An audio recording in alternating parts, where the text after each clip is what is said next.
My boyfriend kept ridiculing his cousin's friend for being gay at every single family gathering. Have you ever looked back at a relationship, everything you thought was real, and suddenly understood it was just a performance? What if the person you loved, the one you trusted with your heart, was actually using you as a shield to hide a shocking, agonizing truth about themselves? I started dating Neil 2 years ago. We met at a friend's birthday party and he got me. Charming, confident, he made me feel like I was the only woman in the room. He had this great job at an advertising agency, and he was always talking about his future. I'm going to run my own company someday, he'd say. I've got big plans. And I believed him. Why wouldn't I? He gave me no reason not to. Neil came from a huge, boisterous extended family, and they gathered almost every month. My favorite person at these events was his cousin Bree. She was so warm, so welcoming, always made sure I felt completely included. Bree had a best friend named August, who came to most family gatherings. August was smart, successful, also worked in advertising like Neil. Bree's family treated him like one of their own. August was openly gay, and he had a boyfriend, Theo, who sometimes came to the bigger events. They seemed so happy together, it was genuinely nice to see. Neil, however, didn't seem to think it was nice at all. The first time I noticed Neil's strange behavior was at a summer cookout. August was talking about a trip he and Theo took to visit Theo's parents. Neil, out of nowhere, cut him off, loudly. "So, did you guys share a bed at their parents' house?" he asked, a smirk playing on his lips. "Or did you have to pretend to be roommates?" He actually laughed at his own comment. Nobody else did. August just looked at him, a slight pause, then continued his story. I remember thinking it was weird. Just odd. But I told myself it was a one-time thing. It wasn't. At Thanksgiving, Neil made comments about August's clothes being too fitted. At Christmas, he asked August, right in front of everyone, if he was the man or the woman in his relationship. At Bree's birthday, he asked August how many guys he'd been with before settling down. The questions were always so intrusive. Always. Focused solely on August's sexuality. He never interrogated Bree about her dating life. Never commented on anyone else's appearance or relationships. Just August. Always August. I talked to Neil about it. Multiple times. "Your comments are inappropriate," I'd tell him, my voice growing frustrated. August deserves respect. There's no reason to focus so much on someone else's personal life. He always had the same canned response. "I'm just curious." He puts his lifestyle out there, so it's fair game for questions. I don't understand why everyone is so sensitive about this stuff. I'm not homophobic. I'm just asking normal questions. But they didn't feel normal. They felt obsessive. I started paying closer attention to Neil when August was around, and I noticed things I'd somehow missed before. I noticed how Neil's eyes followed August across the room. I noticed how Neil always positioned himself near August at gatherings, even while he was mocking him. I noticed how Neil would bring up August in conversations, even when August wasn't there. He knew details about August's life that he could only know if he was paying very close attention. Easter dinner. That's when something really shifted. August mentioned he was training for a marathon. Neil immediately piped up. "Is Theo running it too?" August said yes. "Do you train together every morning?" "Sometimes," August replied. "What do you guys wear when you run?" August paused. He looked at Neil, a challenge in his eyes. "Why does that matter, Neil?" Neil, flustered, mumbled something about just making conversation. Bree, thankfully, stepped in. "Neil, stop being weird." Neil's face went crimson. He didn't say another word for the rest of dinner. On the drive home that night, Neil was quiet. I asked if he was okay. "I'm fine," he snapped. I pressed him. "Why do you always focus on August so much?" "I don't focus on August," he retorted, getting defensive. "Yes, you do." I insisted. "You ask him more questions than anyone else in your family. You seem fixated." Neil slammed on the brakes, pulling the car over to the side of the road. "Stop analyzing me," he yelled, his voice tight with anger. "There's nothing to analyze. I'm just a normal guy who finds August's lifestyle confusing. That's allowed. You're making something out of nothing." I dropped it. I didn't want to fight, but I couldn't stop thinking about it. 3 weeks later, I came home early from work. I wasn't feeling well. Neil's car was in the driveway. Strange. He should have been at the office. I walked inside, heard voices coming from the bedroom.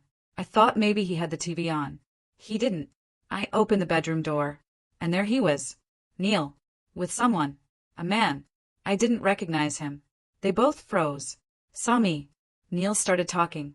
Immediately. It's not what it looks like. I can explain. This is the first time. I don't know what happened. I'm confused. I'm sorry.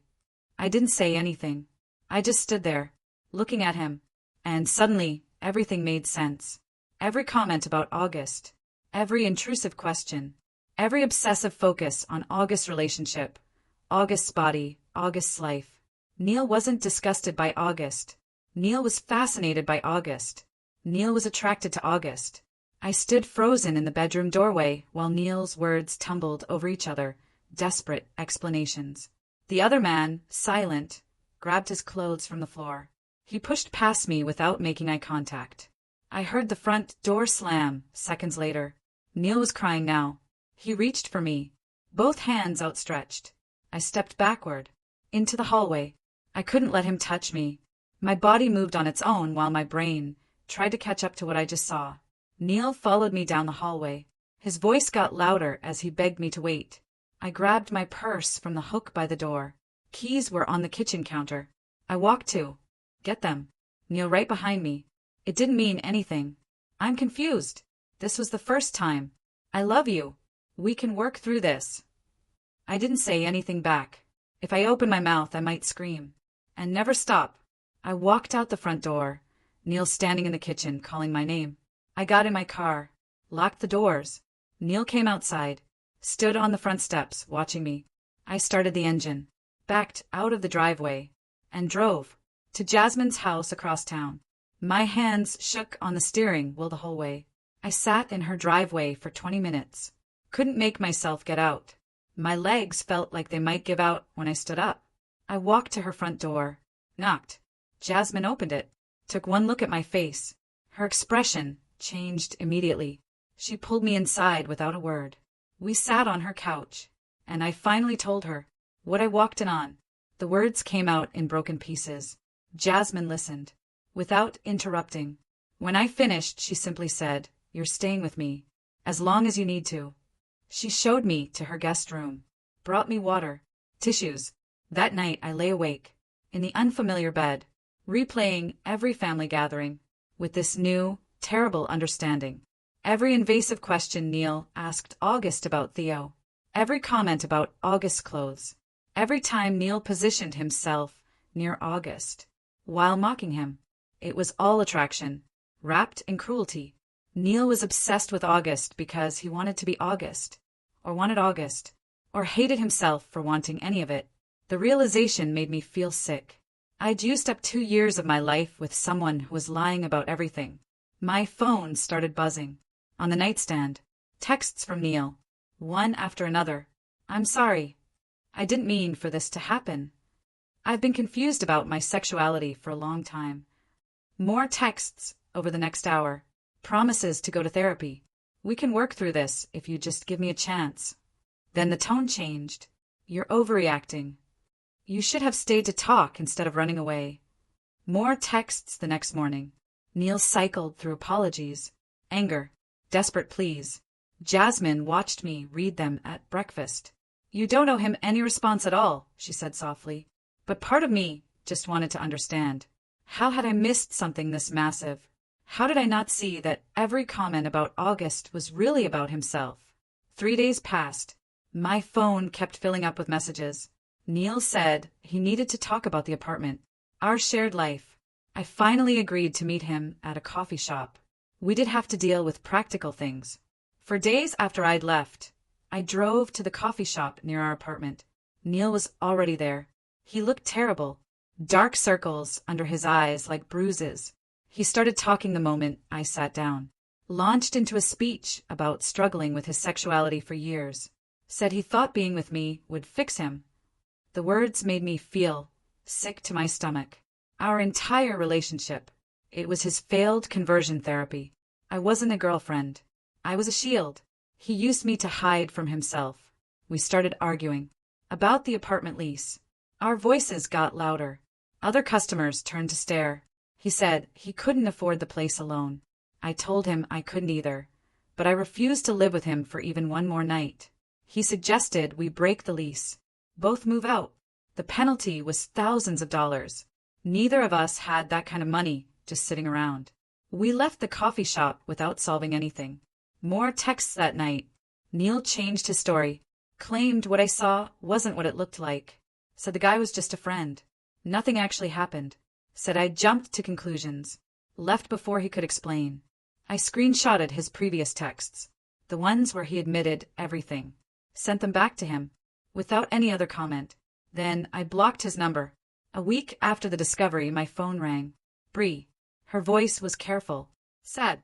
She said Neil told his family we broke up, but not why. She just wanted to check on me. We'd become friends. I froze. Phone pressed to my ear. Unsure how much to reveal. Then I realized she deserved to know why her cousin's ex-girlfriend might not attend family events anymore. I told Bree the truth, what I walked in on, explained how Neil's obsessive behavior toward August suddenly made horrifying sense. There was a long silence.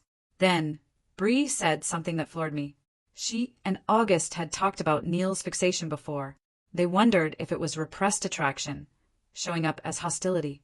She apologized for not saying something to me sooner. I told her it wasn't her responsibility to decode her cousin's sexuality issues. But I wondered, what if someone had said something? Would I have believed them? Or would I have defended Neil like I always did? I wondered what I missed when I was too busy loving him to notice he was busy hating himself. I stayed up late that night at Jasmine's, scrolling through articles about internalized homophobia. The screen light made my eyes hurt, but I kept reading. I needed to understand how someone could spend 2 years attacking another person for being what they secretly are. Psychology articles explained projection, self-hatred, the way people sometimes destroy in others what they cannot accept in themselves. One article described exactly what I watched Neil do at every family gathering. It said, people with internalized homophobia often fixate on openly gay individuals and use cruelty to create distance from their own desires. They ask invasive questions to prove to themselves and everyone watching that they are nothing like the person they cannot stop thinking about. They mock and belittle because acceptance would mean facing the truth about themselves. I read about men who spent years tormenting gay co-workers before finally coming out. Husbands who cheated on their wives with men while publicly opposing gay rights. The specific kind of obsession that comes from wanting something you've been taught to hate. Understanding it didn't make me feel better. Knowing why Neil did what he did didn't erase the 2 years I spent watching him torture August. It didn't change the fact that I was his disguise. 2 weeks after I left, I texted Neil, "I'm coming to get my things. Be at work." He responded immediately, "Can we talk when you come?" I didn't answer. Jasmine drove me to the apartment. Her car idled in the parking lot while I unlocked the door with shaking hands. The apartment smelled like him. I walked quickly to the bedroom, started pulling clothes from the closet. My hands moved fast, grabbing hangers, shoving things into garbage bags. I was halfway through the closet when I noticed it. A shoebox. On Neil's side of the top shelf, hidden behind his winter coats. In a spot I would never have seen if I wasn't clearing everything out. I pulled it down. The box was light. I lifted the lid. My stomach dropped. Inside were printed photographs. Not digital files on a phone. Actual printed photos. Like someone took the time to have them developed. I picked up the first one. August. At a family barbecue from last summer. Laughing at something Bree said. The photo was zoomed in. On his face. I flipped to the next one. August. At Christmas. Wearing a blue sweater. The next one. August and Theo together. But Theo's face was cut off at the edge of the frame. August filled most of the photo. I kept flipping. August at Easter dinner. August at Bree's birthday party. August standing by the food table. August talking to someone outside the frame. Some photos included Neil standing next to August or in the background, but most focused solely on August. At least 30 photos. My hands shook holding them. This wasn't casual interest. This wasn't even the obsession I already knew about. This was something darker, deeper. This was someone who couldn't stop looking. Someone who printed physical copies to keep. Probably looked at them when he was alone. Someone so fixated he created a secret collection. I sat down hard on the bedroom floor, still holding the photos. Jasmine called from the living room. "Are you okay?" I couldn't answer. I stared at the images scattered around me on the carpet. Tried to process. What kind of person does this? What kind of person spends 2 years mocking someone while secretly collecting photos of them? What kind of person keeps a hidden box of another man's face while sleeping next to their girlfriend every night? My phone buzzed. Lance. Neil's brother. I almost didn't answer, but something made me pick up. Lance said he heard what happened from Bree. His voice sounded tired. Sad. He said he wanted to apologize for his brother's behavior. He said he was sorry I got caught up in Neil's issues. Then he said something that made me freeze. He suspected Neil was gay since they were teenagers. He said Neil violently denied it whenever anyone came close to suggesting it. Their father made comments about men needing to be tough. Neil took those comments to heart. He watched Neil build this whole fake version of himself, and there was nothing he could do to stop it. I heard a woman's voice in the background. Lance said Addison wanted to talk to me. His wife got on the phone. Her voice was gentle. She said they had a guest room if I needed somewhere more permanent than Jasmine's couch. She said I shouldn't have to deal with this alone. Neil's family, she said, wanted me to know that what he did was not my fault. I started crying, sitting on the bedroom floor, surrounded by photos of August. I cried because Neil's family was being kinder to me than Neil ever was. I cried because I wasted 2 years on someone who was using me. I cried because I should have seen this coming. And I didn't. Addison stayed on the phone until I stopped crying. She gave me their address, told me the door was open whenever I needed it. I hung up, gathered the photos back into the box. I took the box with me when I left. 3 days later, I sat in my car, outside the apartment. In the afternoon, I wasn't going inside, just sitting there, in the parking lot, looking at the building where I thought I was building a life. I was mourning something. But it wasn't the relationship I lost. I was mourning the relationship I thought I had. Every memory felt contaminated now. Was he thinking of August when he kissed me? Was he performing straightness at every family gathering to convince himself as much as everyone else? Did he ever actually want me? Or was I just the most convincing disguise he could find? The grief sat heavy in my chest. But it wasn't grief for Neil. It was grief for 2 wasted years. Living inside someone else's lie. Grief for the version of myself who believed him when he said he loved me. Grief for all the moments I thought were real, but were just part of his performance. I started the car and drove away. That night at Jasmine's, I stared at the shoebox, sitting on the dresser in the guest room. I kept thinking about August. He deserved to know about the photos. He deserved to know that Neil's behavior went beyond rude questions at family dinners. But I didn't want to burden him. Didn't want him to feel like he needed to comfort me or deal with my feelings about Neil's sexuality. Jasmine, ever practical, said August has a right to know someone was essentially stalking him. Keeping it secret protects Neil, not August. Part of me worried it would sound like I was making Neil's issues about me, centering myself in something that was really about Neil's struggle with being gay. I decided to call Bree first. The next afternoon, Neil showed up at Jasmine's house. I was in the guest room when I heard the doorbell, looked out the window, saw his car. My whole body went cold. I watched from behind the curtain as Jasmine opened the door. I couldn't hear what Neil said, but I could see him gesturing, trying to look past Jasmine into the house. Jasmine stood in the doorway, blocking him. She pointed toward the street. Neil's voice got louder.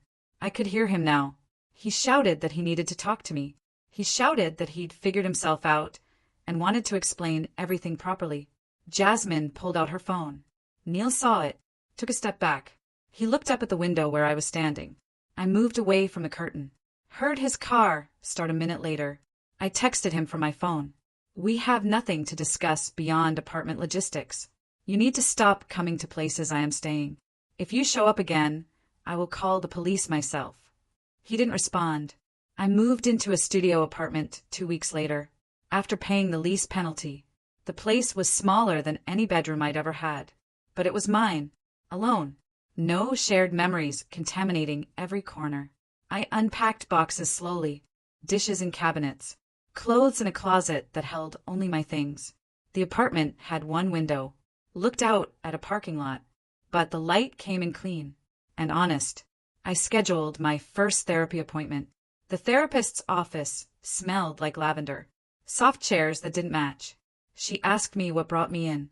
I explained about finding Neil with another man, realizing our entire relationship was his hiding place. She listened, without interrupting. When I finished, she asked what I was feeling right now. In this moment, I told her I kept going back through memories, trying to figure out what I missed. I blamed myself for not seeing signs that seemed so clear now. She wrote something in her notebook, looked at me directly. Neil spent years actively lying to everyone, she said, including himself. You were living inside a performance designed specifically to be believable. You cannot blame yourself for trusting someone you loved when they were working that hard to deceive you. The words sat heavy in the room, and I realized I'd been carrying guilt that didn't belong to me. We talked for 50 minutes. When I left, I felt slightly less like I had failed some test I didn't know I was taking. 3 months passed, a rhythm of work, and therapy, and learning to live alone. I went to the bookstore one Saturday afternoon, looking for something to read that had nothing to do with relationships or self-help. I was in the mystery section when I heard someone say my name. I turned. Theo, standing 2 feet away, holding a book about architecture. We both froze. Then he smiled. Carefully, we made awkward small talk about what we were reading, the weather. Neither of us mentioned Neil. Finally, I asked how August was doing. Theo said he was fine, but learning about the photos unsettled him more than he let on. I nodded, started to apologize. Theo stopped me. He said he was sorry for what I went through. He said discovering your partner has a secret life is hard, no matter what that secret is. He couldn't imagine how it felt to realize the person I thought I knew was someone completely different. His kindness toward me, it caught me off guard. I was Neil's ex-girlfriend, part of the whole mess, even if I didn't know it. And Theo was being gentle with me anyway. My eyes started burning. I blinked fast, but tears came anyway. Theo pretended not to notice, talked about a book he thought I might like, until I could breathe normally again. We said goodbye. I watched him walk toward the checkout counter. Before I went back to looking at mysteries I wouldn't remember later. I think about red flags constantly now. Neil always needed to prove how masculine he was. He made jokes about guys who dressed well, refused to watch any movie or show with gay characters, got uncomfortable anytime someone brought up anything related to being gay, unless he was the one mocking it.